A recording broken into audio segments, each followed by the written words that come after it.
हाँ, तो इस वीडियो में हम देखेंगे एग्जाम्पल 7.5 शिगले की पेज नंबर 374 पे। सही है, इसके अंदर हमें क्या मालूम करनी है, क्रिटिकल स्पीड मालूम करनी है शाफ्ट की। सही है, अब यहाँ हमारे पास एक शाफ्ट है, इसके ऊपर जो दो लोड हैं वो है W1 और W2। एक है 175 न्यूटन का W1 और W2 है 275 न्यूटन का।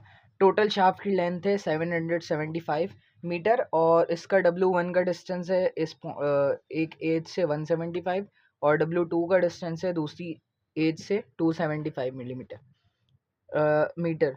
सही है, अब यहाँ पे हमारे पास है शाफ्ट का डाया जो कि है 25 मिलीमीटर का।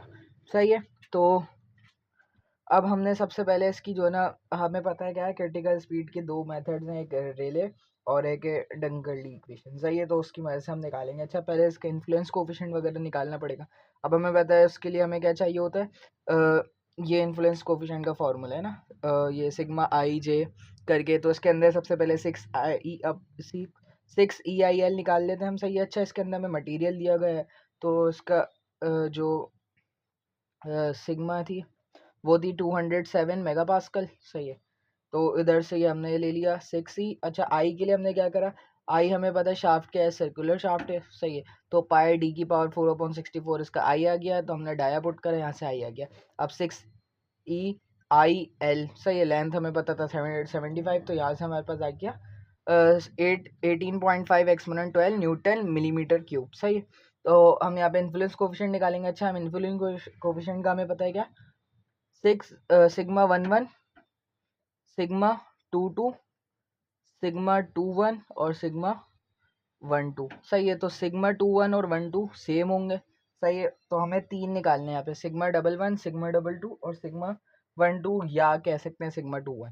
सही है, तो हम पहले सिग्मा 11 निकाल लेते हैं। सही है, हमने अब देखा शाफ्ट पर सिग्मा 11 का मतलब है लोड 1 की वजह से 1 के ऊपर डिफ्लेक्शन कितनी है। सिग्मा 11 का मतलब ये है। तो हमने इसकी ये इक्वेशन देख ली। क्यों? क्योंकि एक्स आई जो है हमारे पास, एक्स आई क्या चीज़ है, एक्स आई वो है कि जिस लोकेशन पे हम सिग्मा ले रहे हैं, मतलब डिफ्लेक्शन ले रहे हैं जिस लोकेशन पे, और ए आई का मतलब क्या है, इसकी इस एज से। सही है, इस एज से लोड किधर लग रहा है वो डिस्टेंस सिग्मा ए आई, और इसके अपोजिट जो होता है वो सिग्मा बीजे होता है, मतलब उस लोड से लेकर दूसरे एज तक का डिस्टेंस सिग्मा बीजे।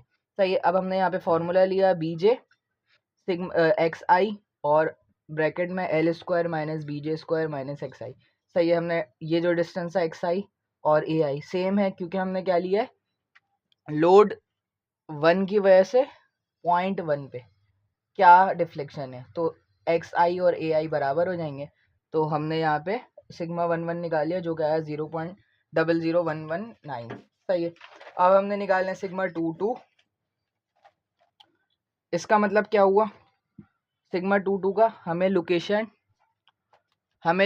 2 पे डिफ्लेक्शन चाहिए, इस लोकेशन 2 पे डिफ्लेक्शन चाहिए लोड 2 की वजह से, W2 जो है इसकी वजह से। तो हमारा एक्स आई और ए आई अगेन सेम हो जाएगा। हमने अगेन इक्वेशन लगाई, एक्स आई बराबर है और लेस देन है, तो हमारे पास ये फॉर्मूला लग जाएगा। सही है, तो यहाँ से सिग्मा 22 आ गया 0.00204। सही, अब सिग्मा 12 चाहिए। सिग्मा 12 का मतलब क्या है, लोड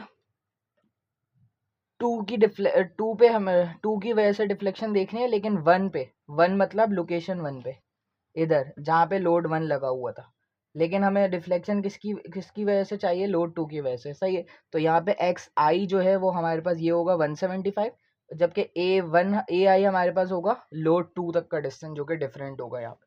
सही है, तो हमारे पास फिर भी लेस देन है, तो हमारे पास फॉर्मूला यही लगेगा। अगेन हमने वैल्यूज पुट करी यहाँ पे, तो यहाँ से सिग्मा 12 आ गया 0.00129, और हमें पता है ये 1221 के बराबर हो गया, तो दोनों सेम आ गया। तो यहाँ से हमारे पास ये इन्फ्लुएंस कोफिशिएंट का टेबल बन गया। अच्छा, अब हमें डिफ्लेक्शन निकालनी है एट 1 एंड 2, तो हमारे पास y1 बराबर होगा W1 11 प्लस W2 12, मतलब ऊपर वाले जो आ जाएंगे, y1 के लिए ये आ जाते हैं ऊपर वाले, y2 के लिए नीचे वाले आ जाएंगे। सही है, y1 के लिए ऊपर वाले आ जाते हैं, y2 के लिए नीचे वाले। तो y1 के लिए हमारे पास ये आ गया 0.56 मिलीमीटर डिफ्लेक्शन है, और y2 पे 0.79 मिलीमीटर डिफ्लेक्शन है, क्योंकि ऑब्वियसली वो लोड 2 था, उसका वेट ज़्यादा था, 275 था ना, तो इसलिए यहाँ पे डिफ्लेक्शन भी ज़्यादा होगी।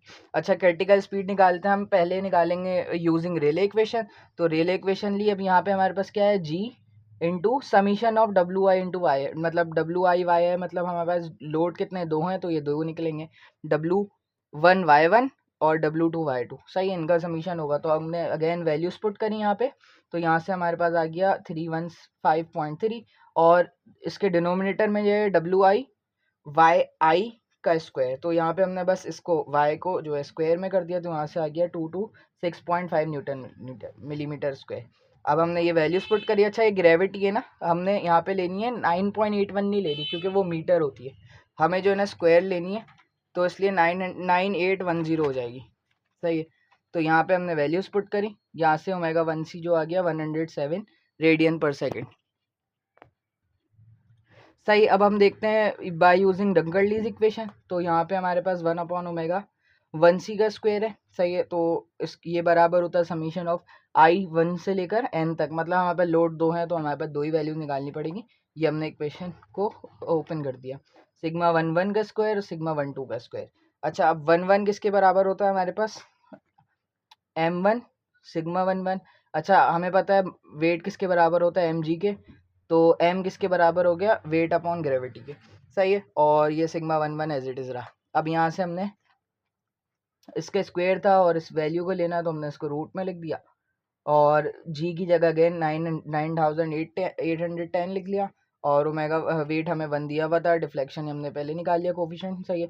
तो यहाँ से W11 आ गया 270 और सही। तो हमने यहाँ पे पार्ट 1 में देख लिया था कि हमने रिले की मदद से हमने निकाल ली थी क्रिटिकल स्पीड शाफ्ट की, फर्स्ट क्रिटिकल स्पीड जो कि 117 आई थी, हम डंकर्ली इक्वेशन की मदद से सॉल्व कर रहे थे।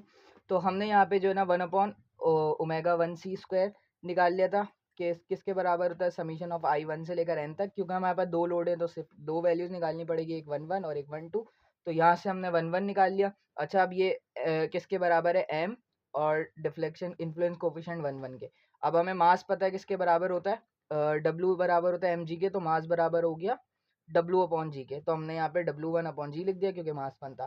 सिमिलरली अच्छा, ये स्क्वायर के बराबर है, तो हमारे पास क्या है, अगर स्क्वायर हटाना होगा तो हम रूट ले लेंगे, और ये 1 अपॉन है तो उसको रेसिप्रोकल कर देंगे g अपॉन। अच्छा, ग्रेविटी मैंने यहाँ पे पहले भी बताया था पार्ट 1 में कि 9.81 नहीं होगी क्योंकि मिलीमीटर में हम ले रहे हैं, तो मल्टीप्लाई बाय 1000 भी होगी, सही। सिर्फ वैल्यूज पुट करिए, यहाँ से हमारे पास σ11 आ गया 270, सेम एज इट इज हमने 1/2 का स्क्वायर निकालना है, सही है। तो हमने यहाँ पे 1/2 की मदद से वही करा, डायरेक्ट रूट ले लिया हमने, बस 1/2 की जगह वेट 2 रख दिया, वेट 1 की जगह पे W2 का वेट रख दिया जो कि 275 था, और इन्फ्लुएंस कोएफिशिएंट जो हमारे पास 2 आया था वो आया था 0.00204, तो यहाँ से σ12 भी आ गया 132। अब सब्स्टिट्यूट कर देंगे इसको इक्वेशन की डंकर्ली इक्वेशन में, तो हमारे पास ये इक्वेशन 2 की मदद से आ गई हमारे पास फर्स्ट क्रिटिकल स्पीड जो कि आई 113 रेडियन पर सेकेंड, जो कि तकरीबन कह सकते हैं सेम ही है, 117 आई थी बाय यूजिंग रेले इक्वेशन, और डंकर्ली की में से 113 आई थी। तो यहाँ पे हमारे पास ये क्वेश्चन मुकम्मल हो गया। Thank you.